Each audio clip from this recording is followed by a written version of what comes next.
FrankBaum. Chapter 28. The Elephant's Head Comes to Life. When they reached the edge of the fog bank, the Pinkies all halted to put on their raincoats, and Button-Bright put up his umbrella and held it over himself and Trot. Then, when everybody was ready, they entered the fog, and Rosalie the Witch made a signal to call the Frog King and his subjects to aid them, as they had done before.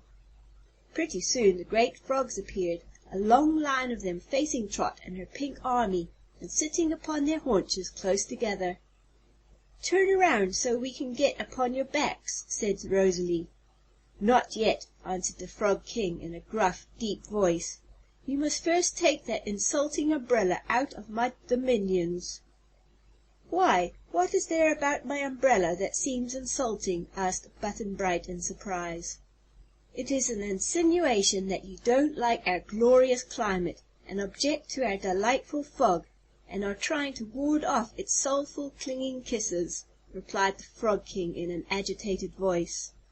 "There has never been an umbrella in my kingdom before, and I'll not allow one in it now. Take it away at once." "But we can't," explained Trot. "We've got to take the umbrella with us to the Pink Country. We'll put it down if you like, and cross the bank in this drizzle, which may be clinging and soulful, but it is too wet to be comfortable. But the umbrella's got to go with us." "It can't go another inch," cried the obstinate frog with an angry croak. "Nor shall any of your people advance another step while that insulting umbrella is with you." Trot turned to Rosalie. "What shall we do?" she asked. "I really do not know," replied the witch, greatly perplexed. "Can't you make the frogs let us through?" inquired the boy. "No, I have no power over the frogs," Rosalie answered. "They carried us before as a favor, but if the king now insists that we cannot pass with the umbrella, we must go back to the Blue Country, or leave your umbrella behind us." "We won't do that," said Button-Bright indignantly. "Can't we fight the frogs?" "Fight!" cried Trot. "Why, see how big they are. They could eat up our whole army if they wanted to." But just then, while they stood dismayed at this unfortunate position, a queer thing happened. The umbrella in Button-Bright's hand began to tremble and shake. He looked down at the handle and saw that the red eyes of the carved elephant's head were rolling fiercely and sending out red sparks of anger in all directions. The trunk swayed from side to side, and the entire head began to swell and grow larger. In his fright, the boy sprang backward a step and dropped the umbrella to the ground, and as he did so, it took the form of a complete elephant, growing rapidly to a monstrous size. Then, flapping its ears and wagging its tail, which was merely the covered frame of the umbrella, the huge elephant lifted its trunk and charged the line of astonished frogs. In a twinkling, the frogs all turned and made the longest leaps their powerful legs enabled them to. The king jumped first of all, and in a panic of fear the others followed his example. They were out of sight in an instant, and then the elephant turned its head and looked at Button-Bright, and at once trotted into the depths of the fog. "He wants us to follow," said the boy, gasping in amazement at this wonderful transformation.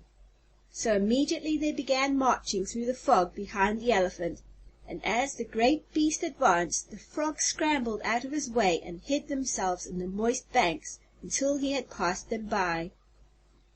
Cap'n Bill had to mind his wooden leg carefully, and the old sailor was so excited that he mumbled queer sentences about Araby Ann Nights and Ding-Dong the Magic, and the foolishness of fussing with witches and such, until Trot wondered whether her old friend had gone crazy or was only badly scared.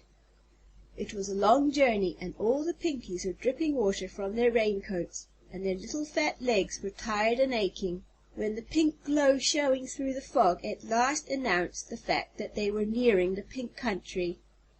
At the very edge of the fog bank the elephant halted, winked at Button-Bright, lowered its head, and began to shrink in size and dwindle away. By the time the boy came up to it, closely followed by Trot and Cap'n Bill, The thing was only the well-known magic umbrella, with the carved elephant's head for a handle, and it lay motionless upon the ground.